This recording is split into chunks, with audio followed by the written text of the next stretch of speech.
রয়েছো যত ভালোবাসা তোকে দেব এই তো আশা।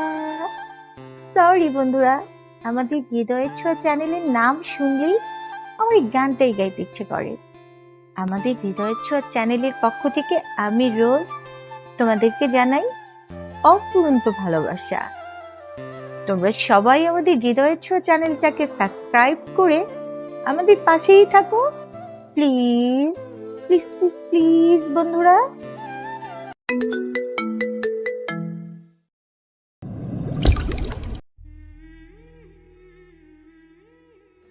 আহ, আমার বউটা যেন এমন হয়, ঝাড়ে লইয়া আমার মা কয়, আহারে, আমার ফুলার লাইগা একটা বউ পাইছি, সর্বগুণ বিশিষ্ট, যার কোনো জুড়ি নাই। প্রায় হাটে পাচ্ছি দেখতে দেখতে আমার চোখে চশমা ভাঙ্গে গেছে, কিন্তু পাচ্ছি মনের মতো হয় না। কেউ বেশি কথা কয় তো কেউ রান্না পারে না, কেউ আবার ফেসবুকে কি রিল বানায়। কি যে করি আমি, মনের মতো একটা বউ কই খুঁজা পাই। জিসান উদ্দিন, বয়স 25, ইউনিয়ন অফিসে চাকরি করে। মায়ের ভয়ে জুবুথুবু হয়ে থাকে। তার বউ খোঁজা হচ্ছে। বউ পছন্দ করার বেলায় তার একটাই চাওয়া, বউ যেন হয় সকল কাজে পারদর্শী, দেখতে সুন্দরী, বিনয়ী, সবকিছু জানে, ভালো চা বানাতে জানে। জিসান আবার চা পাগল মানুষ। জিসান মনে মনে বলে, চায়ের মতো স্বাদ কি আর অন্য কিছুতে আছে? চা না খাইলে তো দিনটাই ভালো যাবে না। একদিন এক আত্মীয়ের বাড়ি বিয়ে খেতে যায় জিসান আর তার মা। সেখানেই দেখা হয় মিতুর সাথে। মিতু একটা শান্ত মেয়ের মতোই ঘোমটা দিয়ে বসেছিল, কথা বলে খুব বিনয়ী গলায়, আর এক কাপ চা এনে দিল জিসানের সামনে। চা পান করে জিসান তো পুরোই ফিদা, এমন ভাবে যে তার গায়ের লোম খাড়া হয়ে গেল। বাড়ি ফিরে এসে সে মাকে বলে, মা, আমি এই মেয়েটাকে বিয়ে করব। কি সুন্দর শান্ত শিষ্ট ঘরোয়া স্বভাবের মেয়ে, চায়ের মধ্যে না কি সুন্দর দারুণ চিনি দিয়েছিল। তার মা তো মহা খুশি। 2 সপ্তাহের মধ্যেই তাদের বিয়ের কথা পাকা হয়ে গেল। 2 দিনের মধ্যেই বিয়ে হয়ে যায়। বিয়ের রাতে জিসান বিছানায় বসে আছে, তার বুক ধড়ফড় করছে। বিয়ে আর বাসরাত নিয়ে তার হাজারটা স্বপ্ন। সে ভাবছে আর বলছে আবেগী কণ্ঠে, আজ তো জীবনের সবচেয়ে রোমান্টিক রাত। এই রাত নিয়ে আমার কত কত স্বপ্ন। পুরো ঘর ফুল দিয়ে সাজানো, মিষ্টি ফুলের ঘ্রাণে ভরে আছে চারদিক। লাল বেনারসিতে সুন্দরভাবে ঘোমটা মাথায় দিয়ে বসে আছে এক নারী। হঠাৎ দরজাটা খুলে ভেতরে প্রবেশ করে জিসান। সে ধীর পায়ে এগিয়ে এসে খাটের উপর বসতেই এই যে, আপনার সাথে না আমার একটা কথা ছিল। জিসান হালকা একটা হাসি দিয়ে বলে, আহারে, মানুষ তো কইছিল বাসরাতে বউরা লাশে মাথা নিচু করে থাকে, আর এই দেখি আমার সাথে জোরে জোরে কথা কইতে চায়। ঠিক আছে শোনা, বলেন, কিন্তু একটু আস্তে বলেন। একটা কথা শুনেন টুকু, আপনার সাথে তো আমার বিয়েই হয়ে গেছে, তাই না? তাইলে আমি আপনি কেন বলবো? এখন থেকে আমি আপনারই তুমি কইরা বলবো। ভালো কইরা কান খুললা শোনো। আমি তোমার চিন্তায় যতটা মিষ্টি, বাস্তবে কিন্তু আমি ততটাই বিপজ্জনক। আজকে আমি বড়ই ক্লান্ত হইয়া গেছি, তাই উল্টাপাল্টা কিছু করার চেষ্টা করলে একদম নাক ফাটাইয়া দিব। মিতুর মুখে এমন কথা শুনে মুহূর্তেই জিসানের বুকটা ঝাঁকুনি দেয়। তার মনে হলো কেউ যেন তার বুকে বন্দুক রেখে বলছে শুট। সে তো ভেবেছিল কানে কানে মিষ্টি কোনো ডাক শুনবে, অথচ এভাবে গম্ভীর গলায় কিছু শুনবে, তারপর আবার এই কথা, এটা সে ভাবতেও পারেনি। ওরে বাবা, হইলটা কি? কি দেখলাম আর কি হইল? এটা কি আমার বউ নাকি কোনো জল্লাদ? এই মাইয়া দেখতে যত নরম, তার চেয়ে বেশি ভয়ঙ্কর। এইটা আবার কি রে? আমি তো ভাবছিলাম আজকে শুধু আই লাভ ইউ শুনবো, কিন্তু এইটা কি কইল? বেচারা জিসান বউয়ের এমন রূপ দেখে বাসর রাতে রোমান্টিকতার কথা ভুলে যে একপাশে জড়সড় হয়ে শুয়ে পড়ে। এদিকে পাশ ফিরে শুয়ে আছে মিতু। জিসান কিছুতেই ঘুমাতে পারছে না। এপাশ ওপাশ করে যখন মিতুর দিকে ফিরে দেখে তার ব্লাউজের বিশাল বড় গলার মাঝে তার ফর্সা পিঠ স্পষ্ট দেখা যাচ্ছে, তখন তো বেচারার অবস্থা নাজেহাল। তার কি আর ঘুম ধরে? তার তো বউকে খুব করে জড়িয়ে ধরে কাছে পেতে ইচ্ছে করছে। এইটা কোনো কথা হইল? পছন্দ করে বিয়া করছি, বউ আমার কেমন বই দেখিয়ে ওই পাশে ফিরা শুয়ে আছে। কই বাসর রাতে বউকে বুকে নিয়ে ঘুমামো, তা না, বউয়ের ভয়ে একপাশে ফিরে গুটিসুটি হইয়া থাকতে হচ্ছে। এসব চিন্তা করে জিসানের খুব পানির পিপাসা পায়। সে ধীর পায়ে উঠে গ্লাস থেকে পানি খেয়ে যেই খাটের উপর শুতে আসলো, আর তখনই দেখলো মিতুর পেটের কাছের কাপড়টা সরে গিয়ে তার ফর্সা পেট উন্মুক্ত হয়ে আছে। আর সেখানে চোখ পড়তেই জিসানের মনে মনে বলে ওঠে, হায় আমার ফোঁটা কপাল, জল্লাদ বউ আমারে ভয় দেখাইয়া কাছে যেতে দিচ্ছে না, কিন্তু নিজে তো ঠিকই পেট পিট দেখাইয়া আমার গলা শুকাইয়া কাঠ কইরা দিতাছে। ডেঞ্জারাস বউ, তুমি কি বুঝতে পারতাছো? আমি আমি এইমাত্র পানি খাইছি, কিন্তু আমার গলা আবার শুকাইয়া গেছে। তোমার খুব কইরা চড়াইয়া ধরতে মন চাইতেছে, কিন্তু ধরুন যাইব না। পরে যদি নাকের সাথে চেহারাটাও ফাটাইয়া দেয় তাহলে তো থাক, ঘুমাইয়া যাই। পরের দিন বিয়ের প্রথম সকাল, কিন্তু হঠাৎ পাড়ার চিৎকাদনে চোর সবুজ মিয়া জিসানদের বাড়ির সামনে ধরা পড়ে। মিতুর হাতে একটা বাঁশের লাঠি, কোমরে শাড়ির আঁচল গোজা, চোখে আগুন। সে চেঁচিয়ে বলতে থাকে, তোরে বলছিলাম না, আর যদি কারো বাড়ির কাছে আসিস তবে তোর হাড় গোড় ভাইঙ্গা গলায় ঝুলাই দিমু। তারপরেও তুই আমার শ্বশুর বাড়ির সামনে আইলি না, আজকে তো আমি তোর হাত দুইটা কাইটটা বাজারের মাথায় ঝুলাই দিয়ামু। আর যদি বেশি ফ্যাসর ফ্যাসর করিস তবে একদম সুন্দরবনের টিকিট কাইটটা দিমু। সবুজ চোর ভালো করেই জানে মিতুর রাগের কথা, আর সে কি করতে পারে, তাই চোর কাঁদতে কাঁদতে বলে, বুঝান, দয়া করে সাইরা দেন, আমি ভুল করছি, আর আমু না এখানে। এইসব দেখে জিসান বারান্দায় দাঁড়িয়ে ঠোঁট কাঁপছে আর ভাবছে। এটা কি আমার বউ নাকি রাম বউ? জিসান বেচারা বউর সাথে তেমন একটা কথা বলে না ভয়ে, একটু সরে সরেই থাকে আর মনে মনে বলে, কি ভুল করলাম? এখন তো মনে হচ্ছে অনেক বড় ভুল কইরা ফেলাইছি। মনে হইতেছে ওই রূপারে বিয়া করলেও এতটা ভয় পাইতে হইতো না। রূপা হচ্ছে জিসানের গ্রামের মেয়ে। সেই ছোটবেলা থেকেই জিসানকে সে পছন্দ করত। সে সারাক্ষণ জিসানের আগে পিছে ঘুরঘুর করত, কিন্তু রূপার ন্যাকামি কথাবার্তা আর উগ্র চলাফেরার জন্য জিসানের মা তাকে পছন্দ করেনি। কিন্তু আজ রূপা জিসানের বিয়ের কথা শুনেই সাথে সাথে ঘুম থেকে উঠে চলে এসেছে তাদের বাড়িতে। জিসানের বাড়ির উঠোনে ছিল কিছু বয়স্ক বুড়ো মহিলা, যারা সবাই মিতুকে দেখতে এসেছে। রূপা উচ্চস্বরে ন্যাকামি করতে করতে বলে, বাবু সোনা, এটা কি করলা গো তুমি? আমারে রাইখা তুমি বিয়া কইরা ফালাইলা। সবাই তাকায় রূপার মুখের দিকে। জিসান বারান্দায় দাঁড়িয়ে হতবাক, রূপার মুখের দিকে তাকিয়ে থাকে। রূপা হাত কষলে মুচড়াতে মুচড়াতে বলে, বাবু, তুমি জানো না আমি তোমার লেগা কতটা পাগল ছিলাম। রাতে ঘুমাইতাম না, বালিশের মধ্যে তোমার নাম লিখা রাখতাম, আমার মগজে তোমার চেহারা রাখতাম।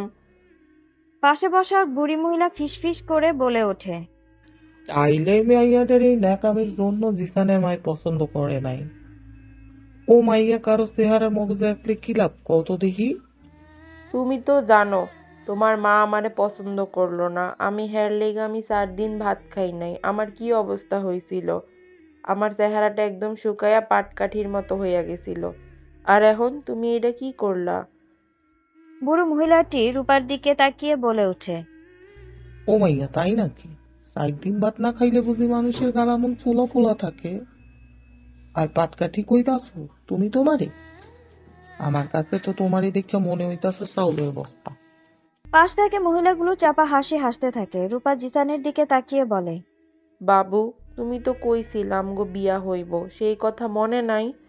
মিতু রান্নাঘর থেকে সবকিছুই শুনছিল। এবার সে কাপড়ে হাত মুছতে মুছতে একটু এগিয়ে আসে, একটা মুচকি হাসি দিয়ে বলে, এই যে আপা শুনেন, আমার স্বামীরে বারবার বাবু সোনা ডাকার লাইসেন্স এখন একদম বাতিল। আপনি চাইলে এখন থেকে ডাকতে পারেন বাবুর বউয়ের স্বামী, কিন্তু বাবু সোনা যান একদম বলন যাইব না এখন থেকে। রূপা হতভম্ব হয়ে মিতুর মুখের দিকে তাকিয়ে বলে, মানেটা কি? মানেটা হইতাছে, আমার সামনে আমার স্বামীরে বাবু ডাকলে আমি এমন ঝাঁটার বাড়ি মারমু যে মাথার চুল সব এমনিতেই জোর জোর কইরা পইরা যাইব। যদিও আপনার মাথায় চুল তেমন একটা বেশি নাইকা।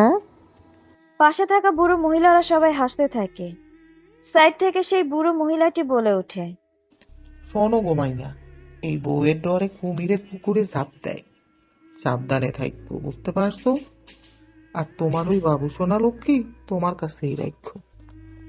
রূপা ন্যাকামি কান্না দিয়ে মুখ ঢাকে, কিন্তু চারপাশে হাসির রোল পড়ে যায়। জিসান লজ্জায় মাথা নিচু করে ঘরের ভিতরে চলে যায়। নূরজাহান বেগম এগিয়ে এসে বলতে থাকে, আগে তো শুধু আমিই কইছি, এখন থেকে আমার বউ আছে সাথে, তোরে সোজা করণের লাইগা মিতুই যথেষ্ট। পরের দিন রাতের বেলা জিসান তার একটা কলম খুঁজতে যায় খাটের তলায়। সে সেই কলম খুঁজতে গিয়ে দেখে কিছু একটা জিনিস পোটলা বাঁধা।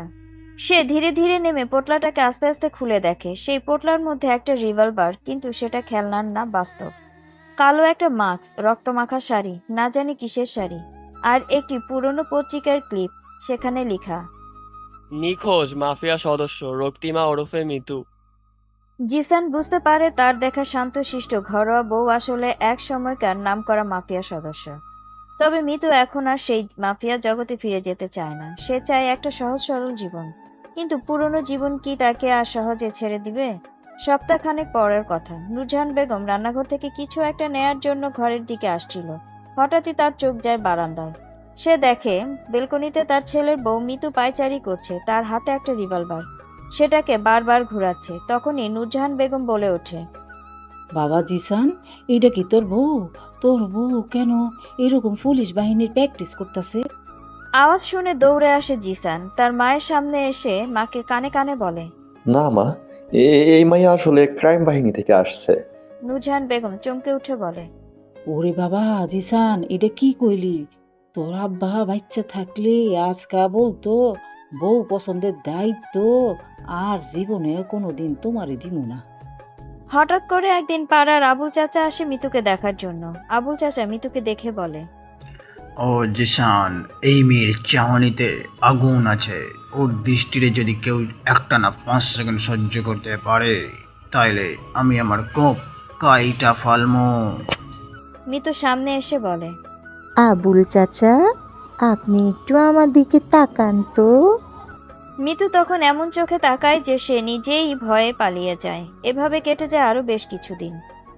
এক রাতে মিতুর পুরনো দলের এক ভাই কেমন করে যেন মিতুর ঠিকানা খুঁজে বের করে। সে মুখে চাদর আর চোখে চশমা পরে মিতুর শ্বশুর বাড়ি এসে ফিসফিস করে বলে, তুই এখানে সংসার পাতলি, ওরা জানলে তোকে ছেড়ে কথা বলবে না। আমি ওইসব চাইরা দিছি, আমি এখন জিসানের ঘরের লক্ষ্মী বউ। তুই আর লক্ষ্মী বউ? তোর হাতে এখনো সেই আগুন, মনে নেই রাজার হাটের কাণ্ড? খুটখুট শব্দ শুনে এগিয়ে আসে জিসান। সে তখন দরজার ফাঁক দিয়ে সবকিছুই শুনে ফেলে। ভয়ে দড়ি হাতে দৌড়ে মার কাছে যায় আর হালকা কাঁপতে কাঁপতে বলে, মা, চলো চলো পালাই। এইখানে থাকলে তোমার আমার দুজনের জীবনই সংকটে। তখন তার মা বলে ওঠে, না রে বাবা, এই বউ রেখে পালানো যাইব না। ঠিকই আমার বউ ওরে খুঁজা বাইর কইরা ফালাইব। জিসান অফিসে বসে আছে, পাশে তার এক কলিগ। জিসানকে কিছুটা চিন্তিত দেখে তার কলিগ জিজ্ঞেস করলো, ভাই, তোর কি হয়েছে? মুখটা এমন বাংলার পাঁচ বানিয়ে রাখছিস কেন? আজকাল জানি তোর কেমন ভূত ভূত মনে হয়। কিছু হয় নাই রে ভাই, একটা কথা কোন তো ভাই, আপনার বউ কি কখনো গুলি হাতে করে নিয়ে ঘুমায়? কলিগ আশ্চর্য হয়ে তার মুখের দিকে তাকায়। জানেন, আমারটা না ঘুমায় গুলি পাশে রেখে। জানি না কোন রাতে শেষ নিঃশ্বাস নেই। বলিস কি ভাই? এ তো খুব সাংঘাতিক কথা। এত খোঁজাখুঁজি কইরা এত বাছাই করে শেষমেশে তোর কপালে এরকম একটা বুঝ উঠলো।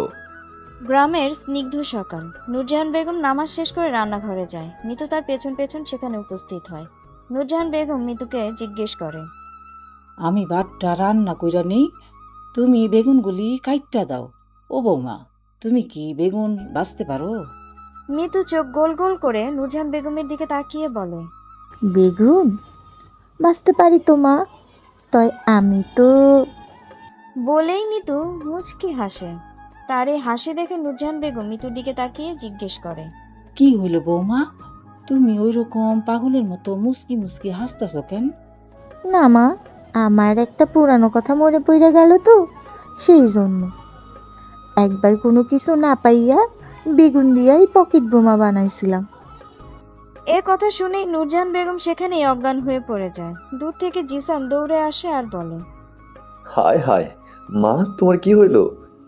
কি হইলো তোমার? তখনই মিতু নূরজাহান বেগমের কাছে এসে ওনাকে পানি দিতে থাকে আর বলতে থাকে, ও মা গো, এই কথা শুনলেই আম্মা অজ্ঞান হইয়া গেল। এর থেকে বেশি কিছু শুনলে কি করব? জিসান অবাক হয়ে মিতুর মুখের দিকে তাকিয়ে জিজ্ঞেস করে, কি বলছো তুমি মারে? আরে কি কমু আবার? মা আমারে জিগাইলো বেগুন ভাজার কথা। আমি কইলাম বেগুন দিয়ে একসময় পকেট বোমা বানাইছিলাম। আর এটা শুনলেই তো মা অজ্ঞান হইয়া গেল। কি কইলা? তুমি বেগুন দিয়া বোমা বানাইতে পারো? হ, পারি তো। জিসান অবাক হয়ে মিতুর দিকে কিছুক্ষণ তাকিয়ে থাকে আর মনে মনে বলে, ও মা গো, কি সাংঘাতিক কথা। বুঝছি, আজকের পর থেকে আর এই বাড়িতে কোনোদিনও বেগুন আনা যাইব না। বেশ কিছুদিন পরের কথা, মিতুর নাম্বার জোগাড় করে তার নাম্বারেই ফোন দেয় তার দলের একটা ছেলে। রাত 11টায় মিতু কারোর সাথে কথা বলছে, গলা নিচু, চোখে আগুন। জিসান চুপচাপ পর্দার আড়ালে দাঁড়িয়ে শুনছে। ওরা যদি আসে আমি প্রস্তুত আছি। এই বাড়িতে কেউ ঢুকতে পারবো না, কারণ এইখানে এখন ভালোবাসার গন্ধের বিস্ফোরণ আছে। জিসান ফিস ফিস করে বলে, ঘোড়ার ডিম ভালোবাসো? মানে ভালোবাসা মানে বোমার বোমার প্রেম? বিয়া করছি আজকে কয়দিন হইয়া গেল, এখন পর্যন্ত বউরে একটু সুইয়াও দেখতে পারলাম না, আবার বলে প্রেম ভালোবাসা। জিসান জানতে পারে তার বউ মিতুর পুরনো মাফিয়া দলের কেউ কেউ তাকে খুঁজে বেড়াচ্ছে। মিতু চায় শান্তিপূর্ণ সংসার, কিন্তু তার অতীত এখনো তাকে দরজায় কড়া নাড়ছে। ভোরবেলায় মিতু বারান্দায় দাঁড়িয়ে, হাতে এক কাপ চা, মুখে এক রহস্যময় হাসি। দূরে তাকিয়ে মনে মনে বলছে, ওরা যদি আসে এবার, আমি শুধু রক্তিমা না, আমি এখন জিসানের স্ত্রী। জিসান দরজার আড়ালে কাঁপছে আর মনে মনে বলছে, ওরে আল্লাহ, এ তো এখন শুধু বউ না, মাফিয়া প্রোডাকশন হাউস। শোন সবাই, ওই রক্তিমারে সোজা পথে আমগো দলে ফিরানো যাবে না, তাই এখন অন্য রাস্তা চিন্তা করতে হবে। এখন ওর দুর্বলতা হইছে ওই জিসান, ওর স্বামী। ওরে ধইরা নিয়ে আয়। একদিন জিসান ইউনিয়ন অফিস থেকে ফেরার পথে হঠাৎ একটা কালো গাড়ি তাকে উঠিয়ে নিয়ে যায়।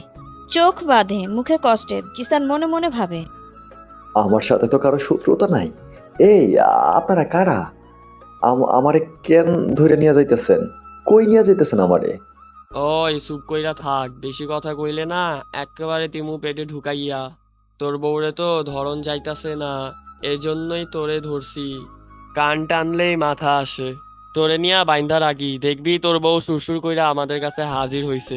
আজ কপালে নিশ্চয়ই মরণ আছে। কি পরিমাণ মায়ের যে খামো বুঝতেছি না। আল্লাহ গো, এটা কি বউ বিয়া করলাম আমি? কিন্তু মায়ের খাওয়ার আগে কেউ জিজ্ঞেস করবো আমার ডায়াবেটিস আছে কিনা।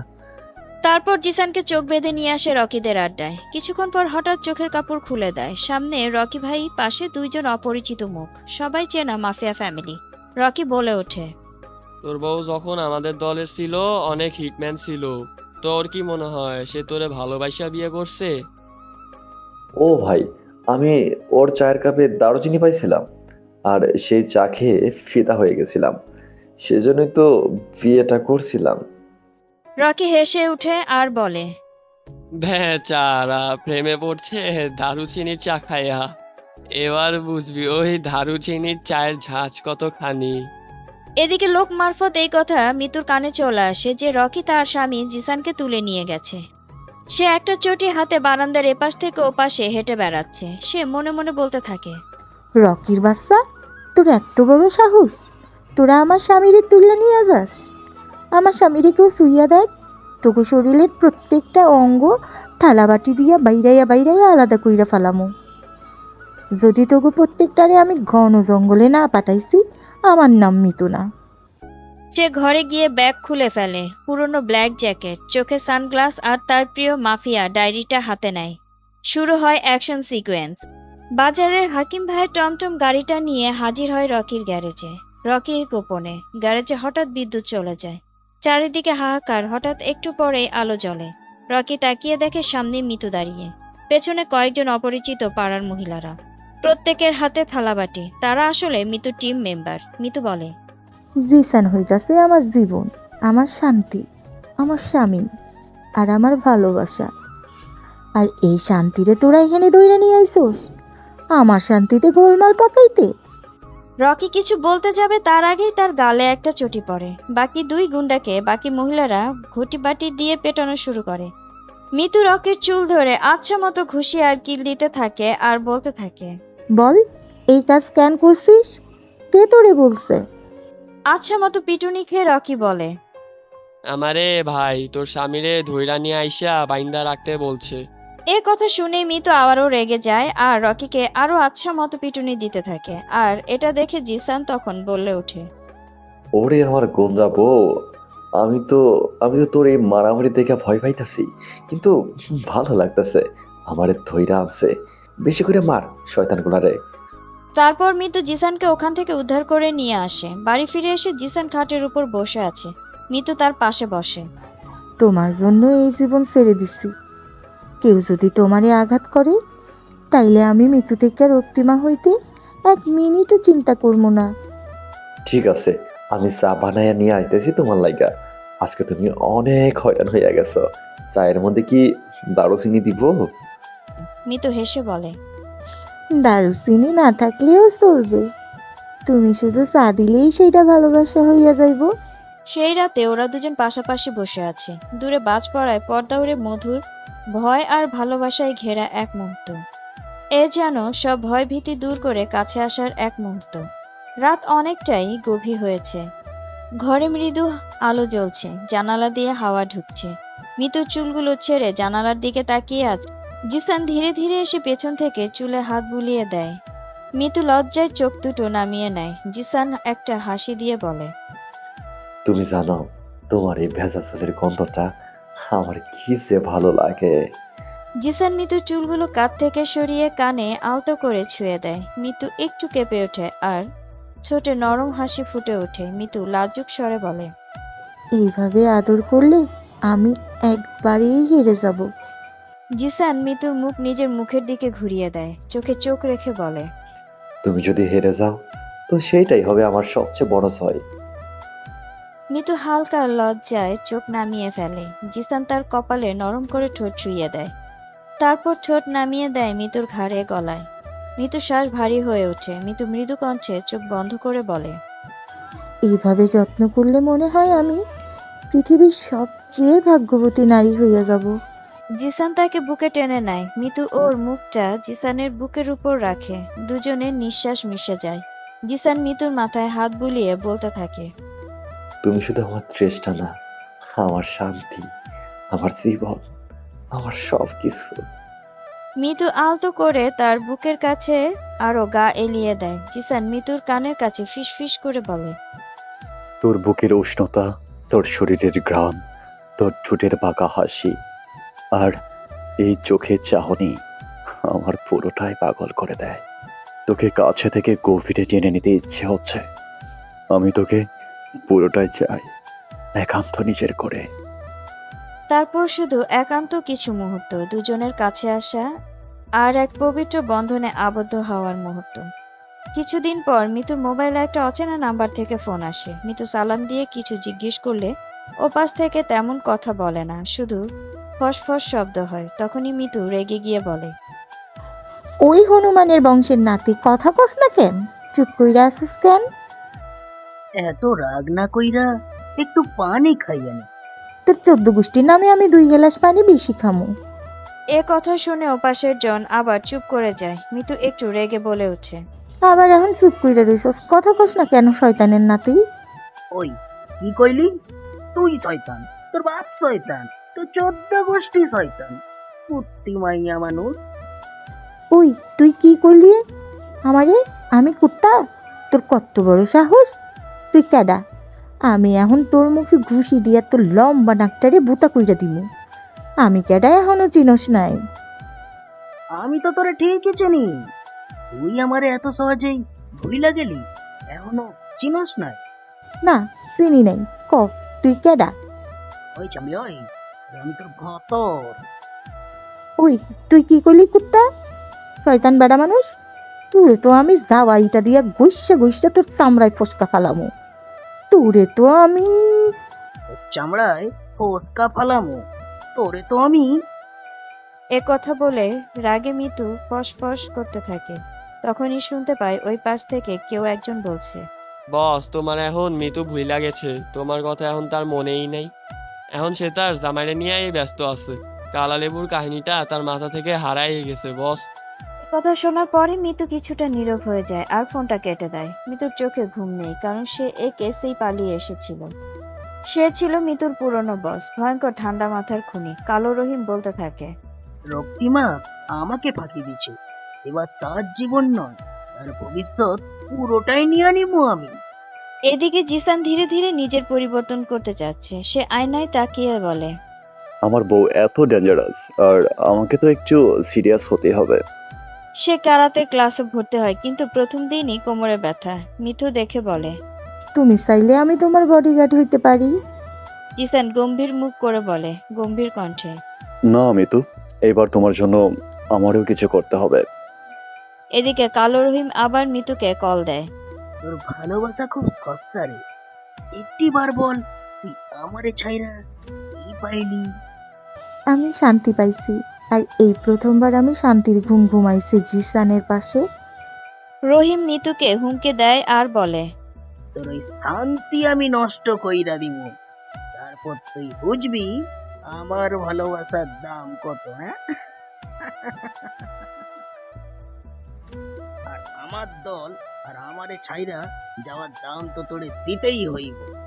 মিতুর চোখে জল আসে। সে জিসানের পাশে এসে পেছন থেকে জড়িয়ে ধরে, কারণ মিতু জানে এই কালো রহিম খুব ভয়ঙ্কর মানুষ।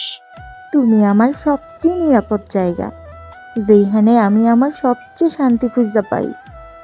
তোমার এই বুকে আমার পৃথিবীর সব শান্তি।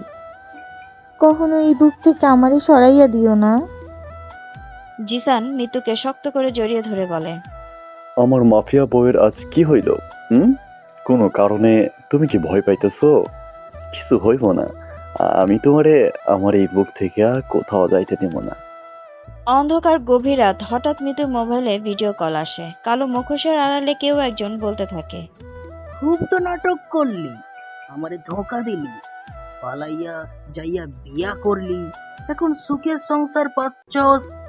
তোর এই সুখ বেশি দিন টিকতে দিব না। তুই কি ভাবছিস সারা জীবন আমি তোর ইশারায় নাচমু? তোর ওই মাফিয়া জীবন আমার ভাল লাগে না। আমি ওই খাঁচায় বন্দি হইয়া থাকতে চাই না। আমি চাই মুক্ত আকাশে স্বাধীনভাবে উঠতে। তাই তো তোর খাঁচার থেকে আমি বাইর হইয়া আইছি। ফিরা যাবো না আর কোনোদিন তোর ওইখানে। রহিম তখন রেগে যেয়ে বলে ওঠে, ঠিক আছে, তাহলে শান্তি মতো আর তুই আমার এইখানে আইবি না। তবে কেমনে আনন্দ যায় ওইটার ব্যবস্থাই আমি করতেছি। 2 দিন পরের কথা। পরন্ত বিকেলে ঘরের খাটে বসে কিছু একটা করছিল মিতু। তখনই তার মোবাইলে একটা ভিডিও আসে। জিসানকে চেয়ারে বাঁধা অবস্থায় দেখাচ্ছে। পেছনে রহিমের কণ্ঠ, চলে আয়, না হলে ওর প্রতিটা হাসি আমি চিরতরে থামাই দেবো। কালো রহিমের লোকেরা জিসানকে ধরে নিয়ে গেছে। মিতু ফোনটা ফেলে দিয়ে ছুটে আসে নূরজাহান বেগমের কাছে। নূরজাহান বেগম বুঝতে পারে কিছু একটা ঘটেছে। নূরজাহান বেগম আতঙ্কিত হয়ে মিতুর দিকে তাকিয়ে বলতে থাকে, হায় আল্লাহ, কি হয়েছে রে মা? তুই কান্তাছিস কেন? কিছু বলস না কেন? আমার জিসানের কি কিছু হয়েছে নাকি? মিতু চোখে পানি নিয়ে মাথা নিচু করে থাকে। নূরজাহান বেগম তার 2 কাঁধ ধরে ঝাঁকায়। বল না মা, কি হয়েছে? আমার বুকের ভিতর কেমন জানি ধক ধক ধক ধক করতেছে। আমার ছেলেরে কেডা কি করলো? তুই কথা কস না কেন? মিতুর চোখ দিয়ে অঝরে জল পড়তে থাকে। নূরজাহান বেগম সেই দিকে তাকিয়ে কান্না ভেজা কণ্ঠে বলে ওঠে, আল্লাহ গো, আমার বুকে দন রে বাঁচাইয়া দিও। আমি তো এই একটা সহ্য করতে পারতাছি না। ওই মাইয়া, তুই কিছু কর। আমি জানি তুই খুব শক্ত মাইয়া, তুই আমার ছেলে ফেরত আইনা দে। এ কথা বলেই নূরজাহান বেগম অঝরে কাঁদতে থাকে। মিতু তখন তার দিকে তাকিয়ে দৃঢ় কণ্ঠে বলে, আম্মা, আপনি চিন্তা কইরেন না। ওই কালো রহিম আমার জিসানের গায়ে হাত দিছে। আমি শপথ করতাছি ওই রহিমের থোতা মুখ বোতা কইরা মাটির সাথে মিশাইয়া দিমু। আর কত বড় সাহস ওই আমার শান্তির মধ্যে হাত দেয়। ওরে যদি আমি মাটির সাথে মিশাইয়া না দিছি, তো আমার নাম মিতু না। আমি আমার মিতু নাম বদলাইয়া দিমু। আপনি শুধু দোয়া করেন। নূরজাহান বেগম কাঁদতে কাঁদতে মাথায় হাত তুলে বলে, আল্লাহ, আমার ছেলেরে আর এইবারে ফিরাইয়া দাও। এই মাইয়া কিছু একটা কর তাড়াতাড়ি। মিতুর চোখে আগুন। সে উঠে দাঁড়ায়। একবার আলমারির দরজা খুলে পুরনো মাফিয়া জ্যাকেট বের করে। তুই আমার ভালোবাসায় হাত দেস নাই, তুই মৃত্যুর পাসপোর্ট সই কইরা ফেলছিস। রহিম, তোরে তো আমি এখন ঠিকই মজা দেখামু। মধ্যরাত, পুরনো জুতার ফ্যাক্টরি। এখন এটা কালো রহিমের ঘাঁটি। কালো রহিম এই অন্ধকার ঘাঁটিতে জিসানকে বেঁধে রেখেছে। কালো রহিমের লোকজন হাতে অস্ত্র নিয়ে দাঁড়িয়ে আছে জিসানের পাশে। হঠাৎ দরজা ভেঙে প্রচণ্ড আওয়াজে ভেতরে ঢুকে মিতু। গায়ে কালো চাদর মোড়ানো, তার চোখে আগুনের দৃষ্টি। রহিম বিদঘুটে হাসি দিয়ে বলে, ওই দেখ, আমার পুরান পাখি উইরা আসছে। মিতু, তুই আবার এইভাবে আইবি আমি জানতাম। তোর এখানকার সবচেয়ে বড় দুর্বলতা, তারে যে আমি আমি আমার কাছে নিয়ে আসছি। তোরে তো আসতেই হইব, তুই ছাড়া আমার দল অসম্পূর্ণ। তাই তোরে তো আমার লাগবই। হ্যাঁ,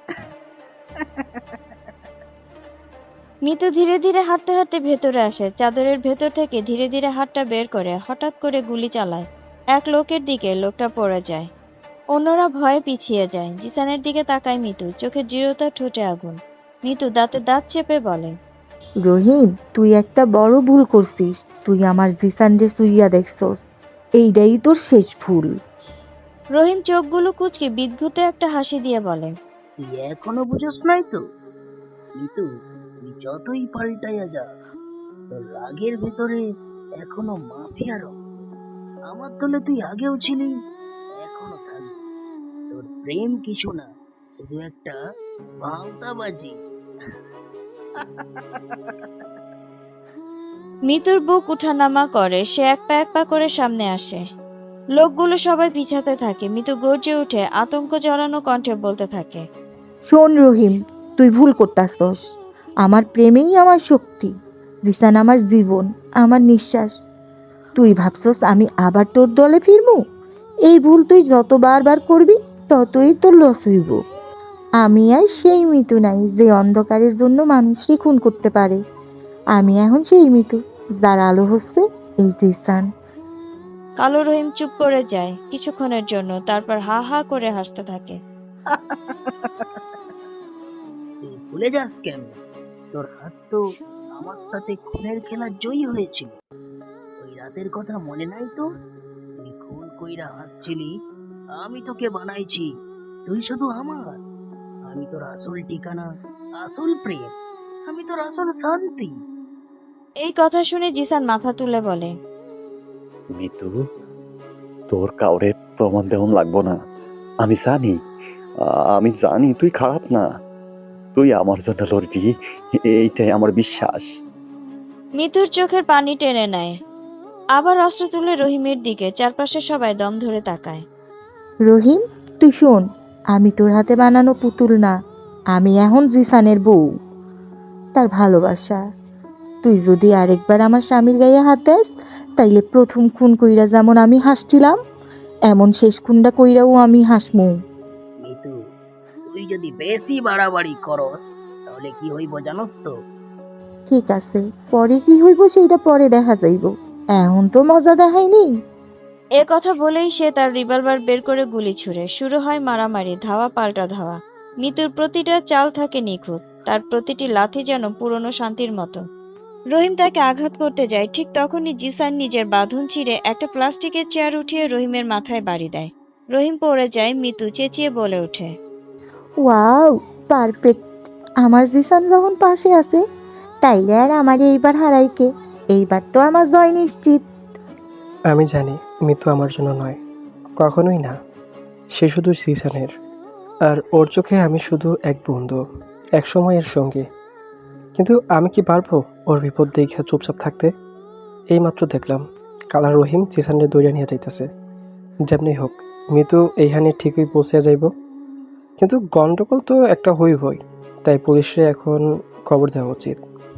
কালো রহিম যখন তার আস্তানায় জিসানকে ধরে নিয়ে আসে, চারপাশে তখন ভয়ঙ্কর পরিবেশ ছিল। বাইরের কালো কাঁচওয়ালা গাড়িগুলো সারিবদ্ধ। তখনও হঠাৎ দূর থেকে কেউ একজন অন্ধকারে ফিসফিস করে মনে মনে বলতে থাকে, কাজটা তুই মোটেও ভালো করলি না মিতু। সে গভীর নিঃশ্বাস ফেলে মোবাইলটা হাতে তুলে নেয়। পুলিশের নাম্বারে ফিসফিস করে বলে, কিছুক্ষণ পরেই সেখানে পুলিশ এসে রহিমকে ধরে ফেলে। মিতু ধীরে ধীরে সামনে আসে। তার শরীরে ক্ষত, হাতে রক্ত, কিন্তু চোখে এক প্রশান্তি। জিসান ছুটে আসে আর বলে। তুমি আঘাত পেয়েছো? মিতু মাথা নাড়ে আর বলে। তোমার ভালোবাসা থাকলে ব্যথা আর ব্যথা লাগে না। জিসান মিতুরে জড়িয়ে ধরে। চারপাশে পুলিশ, আলো আর নীরবতা। কালো রহিমকে পুলিশ অ্যারেস্ট করে নিয়ে যায়, কিন্তু যাওয়ার সময় রহিম বলে, কাজটা তুই মোটেও ভালো করলি না মিতু। এটার শোধ আমি পই পই কইরা নিব। তো শান্তি তো শান্তি আমি অশান্তি বানাই দিব। স্যার, আমি জানি কালা রহিম একজন মাফিয়া। সে একজন নিরীহ ছেলেরে দইরা নিয়ে আসছে তার রাস্তা নাই। আমি আপনার করে ঠিকানা বলতেছি, আপনারা তাড়াতাড়ি ওইখানে হাজির হন। আরিফ ছিল কালো রহিমের ডান হাত। ছোটবেলা থেকেই রাস্তায় বড় হওয়া ছেলে। বন্দুক, রক্ত, লড়াই সব ছিল তার কাছে নিত্যদিনের সঙ্গী, কিন্তু ভেতরে ভেতরে সে কখনোই খুনি হতে চায়নি। মিতুর সাথে যখন প্রথম দেখা হয় মাফিয়া দলে, তখন থেকেই একটা অদ্ভুত টান অনুভব করেছিল। মিতু তাকে সবসময় মানুষ হতে শিখিয়েছে।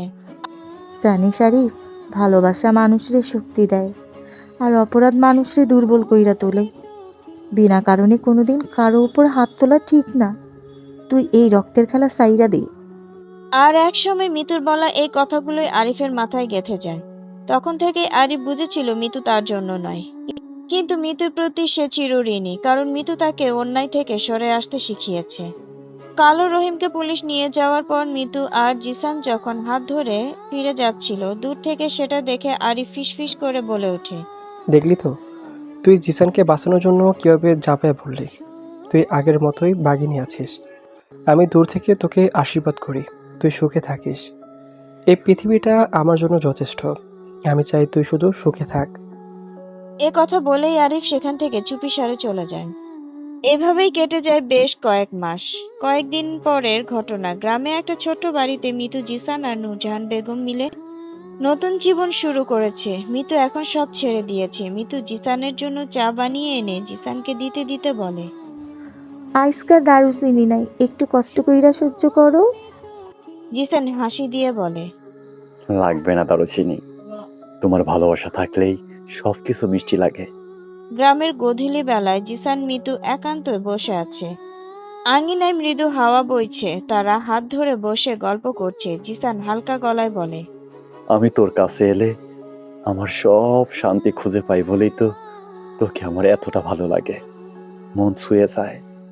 তোর ভালোবাসার মাঝে তোর ভয়ঙ্কর রূপটাও আমার এখন ভালো লাগে। এ কথা শুনে মিতু হেসে ফেলে। দুজনে দুজনের চোখের দিকে খুব আবেগঘন দৃষ্টিতে তাকায়। হঠাৎই শুনতে পায় নূরজাহান বেগমের চিৎকার। সিজান বাবা, আমার জানি কেমন লাগতাছে। তখনই দৌড়ে আসে জিসান আর মিতু মায়ের রুমে। সেখানে তারা এরকম অবস্থা থেকে দ্রুত তাকে হসপিটালে নেওয়া হয়, কিন্তু হসপিটালে পৌঁছানোর পর দেখা যায় ডাক্তার নেই। নার্সেরা চায়ের কাপ হাতে আড্ডা মারছে, অন্য রোগীরা চুপচাপ বসে আছে। কেউ কাঁপছে তো হাই হুতাশ করছে। নূরজাহান বেগম ধীরে ধীরে শ্বাস নিচ্ছে আর বলছে, বউ, আমি মনে হয় আর বাঁচুম না। আমার কেমন জানি দম বন্ধ হয়ে আসতেছে। এ কথা শুনে মিতু বলতে থাকে, ডাক্তার, ওই ডাক্তার, ডাক্তার কই? কেউ ডাক্তারে ডাকো না তাড়াতাড়ি। সবাই চুপচাপ। মিতু সবার অবস্থা পর্যবেক্ষণ করছে। সে প্রথমে কিছুই বলে না। অনেকক্ষণ হয়ে যাওয়ার পরও যখন দেখে সবার গা ছাড়া ভাব, তখন সে নার্সের দিকে এগিয়ে যায়, ঠান্ডা গলায় বলে, শোনেন, আপনারা যদি এখনই আমার শাশুড়ির চিকিৎসা না করেন তাইলে ওনারে বাঁচান যাইব না। পাশ থেকে একজন নার্স খুব ভাব নিয়ে এগিয়ে এসে বলে, আপনার শাশুড়ি কি স্পেশাল নাকি? আর দেখতেছেন না ডাক্তার নাই? ডাক্তার আইলে চিকিৎসা শুরু হইব। আর আমরা চা খাইতেছি, চা খাওয়া শেষ হোক। এ কথা শুনে যেন মিতুর মেজাজ চরম পর্যায়ে পৌঁছে যায়। সে চোখ লাল করে নার্সের দিকে এগিয়ে এসে বলে, ওই নার্স, হাসপাতালের প্রত্যেকটা রোগী স্পেশাল। আপনাগো চা খাওয়ার খুব শখ, তাই না?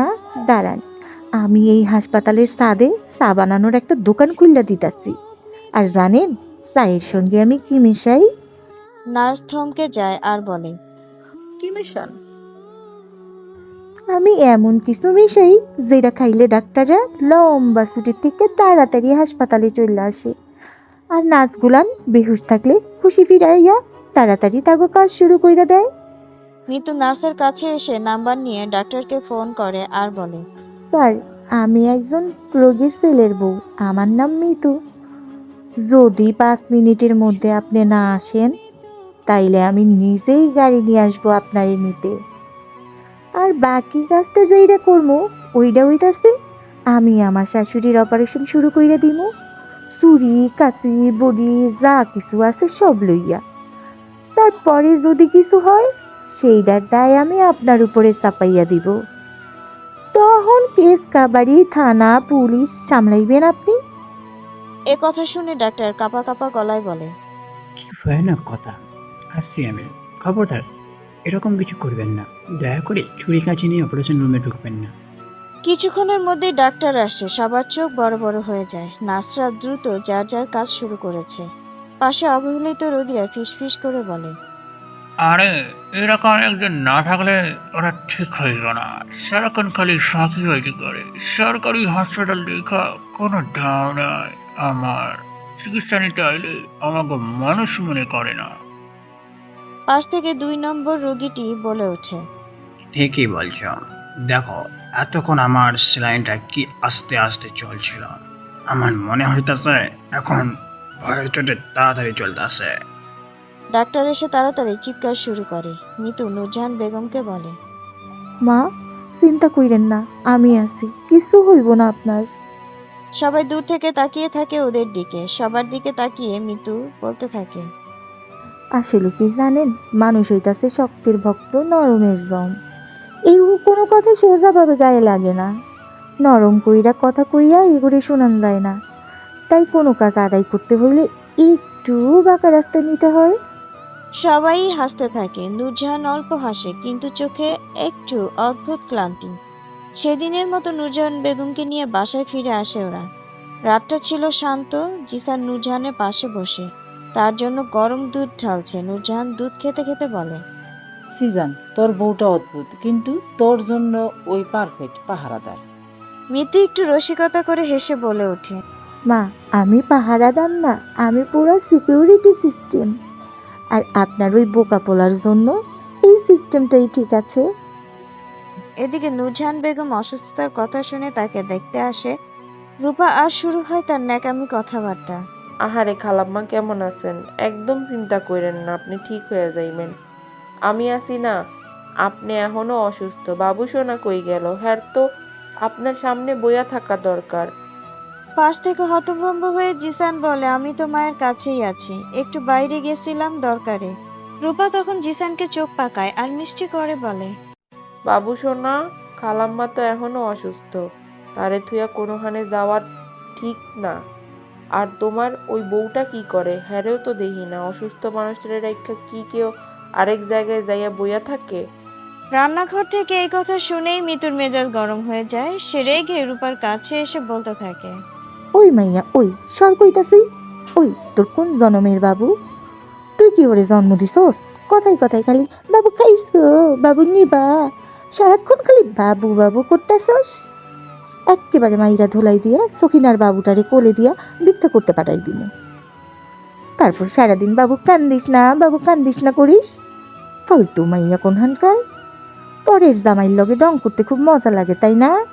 এতই যদি জামাই ভালো লাগে তা নিজে গিয়া বিয়া বইয়া জামাই বানাইলো না। আমার জামাইরে নিয়ে টানাটানি করতেছস কেন? একেবারে ধইরা সুন্দরবনের টিকিট কাটতে দিন। মিতুর কথা শুনে রূপা কিছুটা ভরকে যায়। নূরজাহান বেগম মুচকি মুচকি হাসতে থাকে। আর পাশে দাঁড়িয়ে জিসান হতভম্ব হয়ে তাকিয়ে থাকে মিতুর মুখের দিকে। রূপা বসা থেকে উঠে ধীরে ধীরে বের হয়ে সেখান থেকে চলে যায়। একদম ঠিক কথা কইছ মিতু। মায়াডারে এত কওয়ার পরেও ওর ওই ন্যাকামি বন্ধ হয় না। তুই ছাড়া আর কেউ ওর ন্যাকামি বন্ধ করতে পারবো না। তারপর সবাই যার যার মতো রুমে যেয়ে ঘুমিয়ে পড়ে। কিন্তু সকালবেলার দিকে হঠাৎ নূরজাহান বেগমের শ্বাসকষ্ট বেড়ে যায়। তার বুকটা ওঠানামা করছে, গলা শুকিয়ে আসছে। নূরজাহান বেগমের হাঁসফাঁস শুনে মিতু দৌড়ে নূরজাহান বেগমের রুমে আসে। সে চিৎকার করে জিসানকে ডাক্তার ডাকতে বলে। জিসান ব্যাকুল হয়ে বের হয়ে যায়। কিন্তু এরই মধ্যে নূরজাহান বেগমের অবস্থা খুব খারাপ হতে থাকে এবং সে হাঁপাতে হাঁপাতে মিতুর হাতটা ধরে বলে ওঠে, মিতু মা, একটু পানি দে। মিতু দৌড়ে গিয়ে পানি এনে মুখে দেয়। কিন্তু তাতে কোনো কাজ হয় না, তার চোখ ভিজে আসে। নূরজাহান বেগম মিতুর হাতটা ধরে বলতে থাকে, আমি চলে গেলে আমার ছেলেটারে দেখা রাখিস মা। তুই ছাড়া আমার ছেলে কেউ কেউ পারবো না আলগায় রাখতে। মিতু কান্না ভরা গলায় চিৎকার করে বলতে থাকে, আম্মা কিছু হইব না, হায় আল্লাহ, এখনো ডাক্তার নিয়ে আইতাছে না কেন? জিসান, তাড়াতাড়ি আহো, আম্মা জানি কেমন করতেছে। কিন্তু নূরজাহান বেগমের শরীর তখন একেবারে শেষ পর্যায়ে চলে যাচ্ছে। মিতু সব ঔষধ খুঁজে নূরজাহান বেগমের একটা ওষুধ এনে তার মুখে দেয়, কিন্তু তাতে কোনো কাজ হয় না। এদিকে কেউ একজন সুযোগ বুঝে ক্যামেরায় তার ছবি তুলে নেয়। মিতু নূরজাহান বেগমের মুখে ওষুধের বোতল দিচ্ছে। ছবিটা তুলেই সে সুযোগ বুঝে চুপচাপ সরে পড়ে সেখান থেকে। কিছুক্ষণের মধ্যে নূরজাহান বেগম মৃত্যুর কোলে ঢলে পড়ে, ধীরে ধীরে চোখ বন্ধ করে শেষ নিঃশ্বাস ত্যাগ করে। মৃত্যুর কান্না ভেঙে পড়ে, তার কান্নার শব্দে পুরো বাড়ি কেঁপে ওঠে। নূরজাহান বেগমের মৃত্যুতে সেই ভোরটা যেন গোটা গ্রামটাকে অন্ধকার করে দিল। জিসান ডাক্তার নিয়ে তড়িঘড়ি করে উঠোনে ঢুকতেই এক দমকা হাওয়া যেন আঘাত করলো। মিতুর মুখ শুকনো, চোখে আতঙ্ক, পাশেই নিস্তব্ধ হয়ে শুয়ে আছে নূরজাহান বেগম। ডাক্তার এক ঝলক দেখে মাথা নেড়ে রায় দিলেন, আমরা দেরি করে ফেলেছি, তিনি আর জীবিত নাই। শব্দটা শোনার সাথে সাথেই জিসান দাঁড়ানো থেকে বসে পড়ে। জিসান চিৎকার করে বলতে থাকে, মা, মা, তুমি কই গেলা মা? আমি তো তোমারে বাঁচাইতে ডাক্তার আনছিলাম, তাইলে তুমি তুমি আমারে পালাইয়া যাইবা কেন? হ্যাঁ? তার গলা ফেটে কান্না আসে। মিতু ছুটে এসে তাকে ধরে ফেলে। ওদের বুক ফাটা আর্তনাদে চারপাশের মানুষ দৌড়ে আসে। প্রতিবেশীরা ছুটে এসে দাঁড়ায় উঠানে। কারো চোখে পানি, কারো মুখে অবিশ্বাস। পাশ থেকে একজন বয়স্ক মহিলা এসে জিসানের কাঁধে হাত রেখে বলে,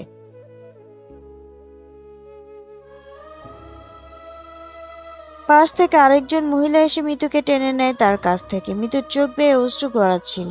তখনই মহিলাটি বলে ওঠে, মা তুমি কাঁদো না, আল্লাহ হেরে জান্নাতবাসী করব। তুমিও যদি কান্নাকাটি করো তাইলে জিসান রেখে সামলাইব। কান্নাকাটির মধ্যে গ্রামের মানুষ মিলে সমস্ত দাফন কাফনের কাজ সম্পন্ন করে। সব মানুষ নূরজাহান বেগমের জন্য দোয়া করে। সন্ধ্যায় দাফন কাজ শেষ হলে সবাই বাড়ি চলে যায়। উঠানটা ফাঁকা। যে বাড়িটা একসময় হাসি মজায় ভরে থাকতো, সেখানে শুধু শোকের ছায়া ঝুলে আছে এই বাড়িতে। জিসান উঠানে বসে আছে মাথা নিচু করে, তার চোখ লাল, কান্নায় শুকিয়ে গেছে গলা। মিতু নিঃশব্দে তার পাশে গিয়ে দাঁড়ায়, খুব ধীরে হাতটা ধরে আর আস্তে করে বলে, আমি তোমার পাশে আছি জিসান, তুমি একা না। জিসান কোনো কথা বলে না, শুধু মিতুর হাতটা শক্ত করে ধরে রাখে। নিঃশব্দ রাত যেন তাদের দুজনকে গিলে খায়। একজন ছেলে মা হারানোর ব্যথা, আরেকজন স্ত্রী অসহায় আর সান্ত্বনা দেয়া। আমি যে পুরা একা হইয়া গেলাম মিতু, তুমি আমারে কোনোদিন সাইরা যাইও না। কয়েক সপ্তাহ পরের কথা। বিকেলবেলা গ্রামের রাস্তায় ধুলো উঠছে। রিকশায় বসা শহরের পোশাকে সানিয়া, কানে হেডফোন, চোখে সানগ্লাস। রিকশাওয়ালা হাঁপাচ্ছে। সানিয়া সানগ্লাস খুলে চোখ সরু করে আর বলে, আপা, আপা, এই যে এটাই চৌধুরী বাড়ি, এখানে নামবেন। হ্যাঁ, এইখানেই আমার মিশনের প্রথম পদক্ষেপ। চৌধুরী বাড়ির উঠোনে গ্রামের মহিলারা জটলা করছে। কেউ কাজ করছে তো কেউ বাচ্চা সামলাচ্ছে। একজন মহিলা হাসি দিয়ে বলে, আপা শহর থেকে আইছেন নাকি? কি কাজ করতে হইব বলেন? সানিয়া গম্ভীর মুখে বলে, আমি এই চৌধুরী বাড়ির নাতনি। আমি একজন সাংবাদিক, একজনের খোঁজ খবর নিতে এসেছি। গ্রামের মহিলারা ফিসফিস শুরু করে, এতদিন পর চৌধুরী বাড়ির নাতি এখানে আইলো কেন? এই তো মনে হয় গুপ্তচর। প্রায় 1 বছর আগের ঘটনা। সানিয়ার একমাত্র ভাই হঠাৎ করে এই গ্রামে আসে। অদ্ভুত এক পরিস্থিতিতে সে মারা যায়। কিভাবে মারা গেল সেটা আজও কেউ পরিষ্কার জানে না। পুলিশ রিপোর্টে লেখা হয়েছিল দুর্ঘটনা, কিন্তু সানিয়া মনে মনে জানতো এটা নিছক দুর্ঘটনা নয়। তার ভাই মারা যাওয়ার আগে শেষ মুহূর্তে নাকি কারো একটা ছায়া দেখেছিল। সে গোপন সূত্রে জেনেছিল গ্রামের এক মেয়েকে তার ভাইয়ের কাছে দেখা গেছে সেদিন রাতে। আর সে কোনো ক্রমে খোঁজ নিয়ে জানতে পারে মেয়েটির নাম মিতু। সে এখন এই গ্রামে আছে, আর মেয়েটি হচ্ছে এক মাফিয়া দলের সদস্য। এই সূত্র ধরে সানিয়া গ্রামে আসে। তার চোখে শুধু প্রতিশোধের আগুন। আমার ভাইয়ের মৃত্যুর কারণ যদি এই মেয়ে হয়ে থাকে, তবে যে করে হোক আমি তার জীবন বরবাদ করে দেব। যেমন করেই হোক ওই মেয়ের সামনাসামনি আমাকে হতে হবে। কিন্তু ভাগ্য যেন তার সাথ দিল। সে হঠাৎ এই রাস্তায় বের হয় মিতুকে খোঁজার জন্য। তখনই তার চোখ পড়ে জিসানের উপর। মায়ের মৃত্যু শোকে ভেঙে পড়া এক সরল ছেলে দূরে দাঁড়িয়ে আছে। হঠাৎ সানিয়া সেদিকে তাকিয়ে বলে, ওয়াও, ভেরি নাইস। একে তো খুব সহজ সরল মনে হচ্ছে। যেভাবে চাই সেভাবেই তাকে করে নিতে পারবো। সানিয়া একদম শান্তভাবে এগিয়ে এসে জিসানের সামনে দাঁড়ায়। কিছুক্ষণ তাকে লক্ষ্য করে চেয়ে রইল, তারপর আস্তে করে বলল, আমি এই গ্রামের অতিথি, চৌধুরী বাড়ির নাতনি। শুনলাম আপনার মা মারা গেছে। আপনি এখানে খুব মন খারাপ করে দাঁড়িয়ে আছেন, তাই আপনার এখানে এলাম। জিসান হতবিহ্বল কণ্ঠে বলল, আপনি কে? আগে কখনো দেখি নাই তো। সানিয়া বুঝতে পারে তার বলা কথাটি জিসানের কানে যায়নি, তাই সে আবারও বলে, আমি এই গ্রামের অতিথি। জিসান চুপচাপ তার দিকে তাকিয়ে থাকে। সানিয়া ঠোঁটের কোণে একটা হালকা হাসি ফুটে ওঠে। কিছুক্ষণ নীরবতার পর সানিয়া নিচু গলায় বলে, কেন যেন আমার মনে হচ্ছে আপনি খুব একা।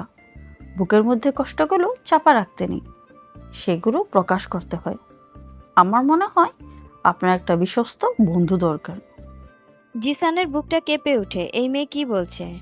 পরের দিন সকালে হালকা আলোয় গ্রামের কবরস্থানে জিসান ধীরে ধীরে এগুচ্ছে সেদিকে। তার চোখে নীরব দুঃখ। বুক ভেঙে যাচ্ছে মায়ের জন্য।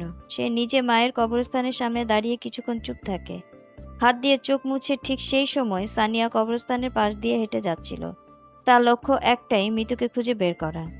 হঠাৎ তার চোখ পড়ে একটা কণ্ঠস্বরের দিকে। দূরে সাইড থেকে কেউ একজন ডাকছে, মিতু আপা বলে। সানিয়ার চোখ তৎক্ষণাৎ জোরালো হয়। সে ধীরে ধীরে সেই দিকে তাকায়। রাস্তার মাঝখানে দাঁড়ানো মানুষটা হচ্ছে মিতু। মিতু জিসানের কাছে এসে ওকে একটু একটু বলে চলে যায়। সানিয়ার হৃদয় দ্রুত স্পন্দিত হতে লাগলো। মুহূর্তে সে বুঝে গেল জিসানি হলো সেই মিতুর স্বামী, গতকাল যাকে দেখে সে খুব আকৃষ্ট হয়ে গিয়েছিল। সানিয়া নিজের চোখের সামনে সব মিলিয়ে দেখে, জিসানের দিকে তাকায়। চোখে অদ্ভুত এক মিশ্র অনুভূতি, রহস্য, আকর্ষণ আর কৌতূহল। সামিরা মনে মনে বলে, এই ছেলে ওই মেয়ের স্বামী। ঠিক আছে, এখন থেকে সব পরিকল্পনা আরো সাবধানতার সাথে করতে হবে। জিসান মায়ের কবরের দিকে তাকিয়ে সামিরার উপস্থিতি টের পায়। সে মাথা উঁচিয়ে সামিরার দিকে তাকিয়ে অবাক হয় আর কিছুটা সতর্কও হয়। সামিরা একটু হাঁসফাঁস করে সোজা হয়ে দাঁড়িয়ে নিজেকে সামলিয়ে বলে, হ্যালো, আপনি এখানে একা? জিসান মাথা কাত করে হালকা গম্ভীর কণ্ঠে উত্তর দেয়, একা আসিনি, আমার সাথে আমার বউ মিতু আছে। ও একটা কাজে একটু বাজারের দিকে গেল। সেই মুহূর্তে সামিরার চোখে একটু উজ্জ্বলতা দেখা দেয়। তার মনে এক অদ্ভুত উত্তেজনায় ঘুরপাক খায়। দূর থেকে মিঠু দেখতে পায় জিসানের পাশে দাঁড়িয়ে একটি মেয়ে কথা বলছে। মেয়েটা দেখতে খুবই স্মার্ট, গ্রামের কেউ না সেটা সে বুঝতে পেরেছে। সে মনে মনে বলে, কেডা এই নতুন পাখি? দেখতে তো মনে হইতাছে দুনিয়া উল্টাইয়া গেলেও মাথার চুল একটাও নষ্ট হইয়া যাইব না। তয় আমার জিসানের লগে খাইয়া কি কথা কয় এই মাইয়া? মিঠু জিসান আর সামিয়ার কাছাকাছি এসে জিজ্ঞেস করে, আপনি কেডা গো? আপনারই তো এই গ্রামে কখনোই দেখি নাই। সামিরা মুখে জোর করে একটা হাসি এনে বলে, আমি সামিরা, আপনার সাথে আগে কখনো দেখা হয়নি। মিতু তীক্ষ্ণ দৃষ্টি নিয়ে তাকায় আর বলে, না, দেখা হয় নাই, কিন্তু মনে হইতাছে কোনো একদিন এমন ভাবে দেখা হইয়া যাইব আর তখন নতুন কোনো একটা গল্প হইব। সামিরার মনের ভিতর গরম আগুন জ্বলছে। এই মিতু তার ভাইয়ের খুনি, কিন্তু সে সেটা মিতুকে বুঝতে দেয় না। ভেতরে ভেতরে সামিরা ফুঁসতে থাকে আর বলে, হ্যাঁ, গল্প তো জমবে ভালো মতোই। সামিরা আম বাগানের রাস্তা দিয়ে হাঁটছিল।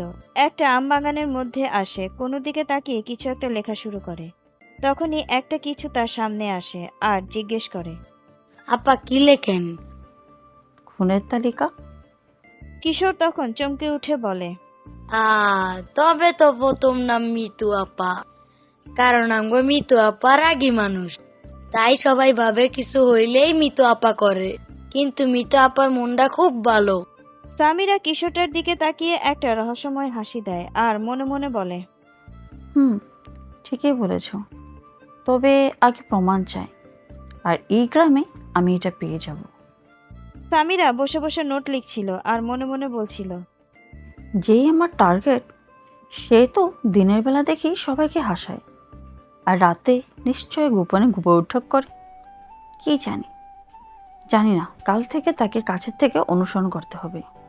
সামিরা গোপনে জিসানদের বাড়ির কাছে চলে আসে এবং কান পাতে, আর তখনই সে শুনতে পায় মিতুর হাসির শব্দ। সে জিসানকে বলছে, শোনো, তুমি যদি আর একবার রাইতে চা বানাও, তবে এইবার আমি তোমার বালিশের মধ্যে লাল লঙ্কার গুঁড়া রেখে দিব, তখন বুঝবা মজা।